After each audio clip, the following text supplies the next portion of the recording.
안녕하세요. 택 작가입니다. 오늘은 지난 시간에 이어서 전쟁과 평화의 역사 제1장을 읽어드리려고 합니다. 제1장의 제목은 인간은 폭력을 좋아하는 걸까? 라고 되어 있고요. 자연은 전쟁을 가르치는가? 동물은 전쟁을 하지 않는다. 과연 전쟁이 삶의 일부일까? 전쟁의 원형 사냥.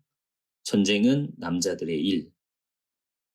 이렇게 총 5개의 순서로 이루어져 있는데요. 그 중에 가장 하이라이트라고 할 수 있는 과연 전쟁이 삶의 일부일까? 라는 부분을 읽어드리겠습니다. 과연 전쟁이 삶의 일부일까?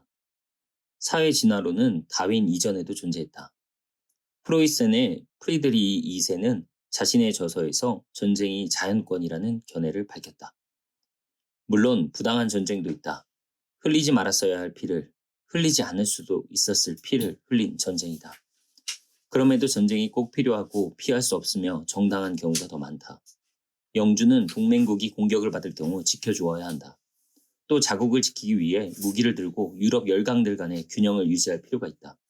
군주의 의무는 신민들을 적의 공격으로부터 보호하는 것이다. 프리드리히 2세가 말한 전쟁의 자연권이란 국가의 자국 방어권을 말한다. 이를 위해서라면 다른 나라에 대한 공격도 서슴지 않는다.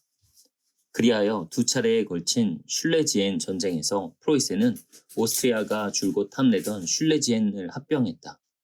7년 전쟁이라는 명칭으로 더 유명한 3차 슐레지엔 전쟁에서 프리드리히 2세는 작센을 점령하면서 대학살을 자행했다. 그러나 프리드리히 2세는 이 대학살을 자국을 방어하기 위한 행동으로 보았고 스스로 정당하다고 믿었다. 러시아, 프랑스와 동맹을 맺은 오스트리아가 프로이센을 공격하려 했던 것이다.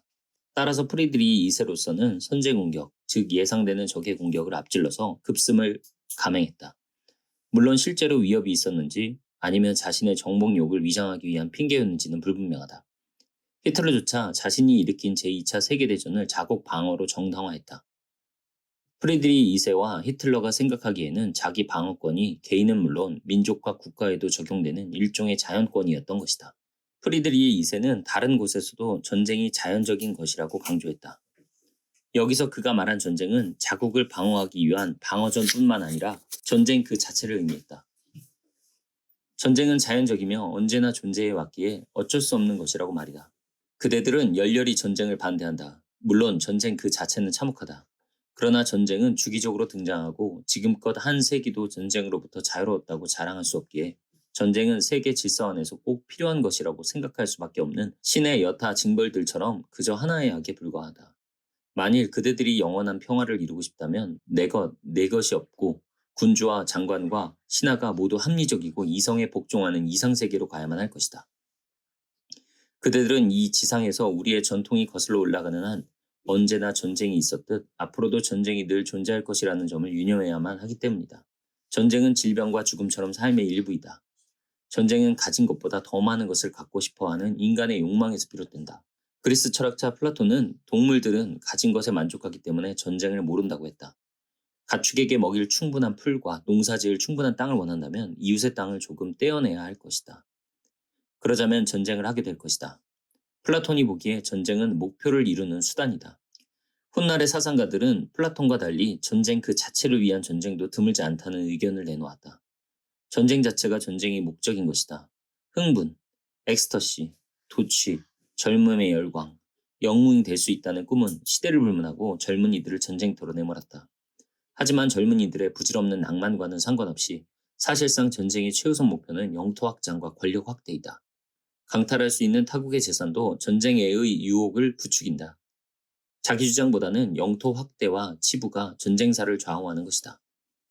인구가 증가하고 있는 국가는 생활 공간을 확대하는 것이 가장 시급한 현안이다. 이 공간을 다른 민족이 점령하고 있을 경우 어쩔 수 없이 그 공간을 두고 전쟁을 벌인다. 인간이 문화가 끝없는 전쟁이 사슬에서 탄생하고 발전해왔기에 우리는 너무도 자연스럽게 민족 간의 교류가 늘 전쟁을 동반한다고 생각해왔다. 사실 그 말이 틀린 것은 아니지만 소수의 예외는 있다. 전쟁을 한 번도 해보지 않은 민족이 있다. 이누이트가 대표적이다. 그들이 전쟁을 하지 않은 이유는 그들이 살고 있는 얼음 황무지에서는 권력과 영토를 추구할 이유가 없었기 때문이다. 더 많이 가지거나 더 나은 것을 가진 그룹도 없었다. 모두가 바다가 주는 선물을 먹고 살았다. 그러나 이누이트 역시 여러 가지 이유에서 사람을 죽일 수 있다고 생각한다. 이들에게도 살인은 낯선 것이 아니다. 하지만 이누이트의 한 집단이 다른 집단을 학살한다거나 한 마을 주민이 모조리 다른 마을 주민의 노예가 된다는 생각은 아예 하지 않는다. 조직적인 학살이라는 뜻의 전쟁은 한 번도 경험해 본 적이 없다. 이는 전쟁이 인간의 보편적 행위가 아니라는 하나의 증거가 될 수 있다. 사실 바빌로니아, 이집트, 그리스 등의 이른바 고도 문화는 잔혹한 전쟁을 통해서도 두각을 나타냈다. 여러 가지 관점에서 병서라 부를 만한 성경 역시 어떻게 하면 적을 완전히 말살할 수 있는지를 아주 상세하게 설명하고 있다. 적의 수확물을 강탈하거나 모두 불태우고 남자는 모조리 죽인다. 여자와 아이들은 끌고 가 노예로 삼으며 포로는 사지를 잘라 죽을 때까지 고문하고 마을과 도시는 불태워버린다. 시대와 종교를 막론하고 전쟁은 이처럼 추악한 얼굴을 하고 있다. 그러나 그것이 끝이 아니다. 성경은 전쟁의 전혀 상반된 모습도 보여준다. 전쟁은 패자에게만 참혹하다. 지배자에게 전쟁은 공포가 아니라 약속이다. 전쟁은 풍부한 전리품과 명성, 명예를 약속했다. 전쟁을 할 만한 가치가 있는지는 이러한 공포와 약속의 대립 속에서 결정되었다. 어차피 일반 백성에게 전쟁은 아무런 의미가 없었다. 승전국의 백성이라고 해서 다를 것이 없었다. 전쟁이 인류 역사에서 부정적인 결과만을 낳는 것이 아니라고 주장하는 역사학자들이 있다. 전쟁이 인류의 진보를 촉진했다는 것이다. 예를 들어 고대 이집트와 그리스의 찬란했던 문화는 노예가 있었기에 가능했다. 전쟁을 통해 끌고 온 노예들이 굳은 일을 맡아주었기에 이집트와 그리스 국민이 문화적 생산성에 힘을 쏟을 수 있었다고 말이다. 고대의 고도 문화권은 전쟁과 노예 제도라는 기반 위에서 발전했다. 전쟁으로 인해 한 민족이나 국가가 멸망할 경우가 있는가 하면 신생국이 탄생한 경우도 있다. 모든 건국의 시초에는 폭력이 있었고 모든 국가는 폭력 위에 건립되었다. 절대 잊어서는 안 되는 진리이다. 또 모든 국가는 전쟁이라는 폭력이 오로지 국가로부터 나온다는 사실을 확연히 보여준다. 민주국가라고 해서 결코 예외가 아니다. 어떤 국가를 살펴보건 국가는 전쟁을 모태로 탄생하고 발전했다.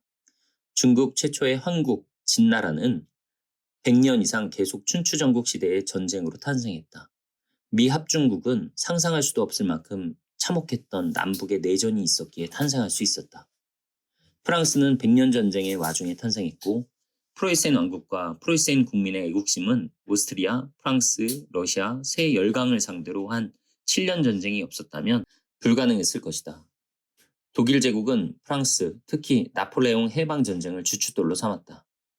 1870년부터 1871년 프랑스를 상대로 승리를 거둔 직후 독일 제국이 건설되었으니 말이다. 반대로 한 국가가 서서히 와해되는 과정 역시 대부분 전쟁과 함께했다. 1990년대에 해체된 유고슬라비아가 대표적인 사례일 것이다. 전쟁과 평화는 상호작용을 하며 서로를 불러내는 듯하다. 전쟁과 평화, 폭력과 인간성의 영원한 등락이 어쩔 수 없이 한 쌍을 이루는 역사의 리듬인 것처럼 말이다.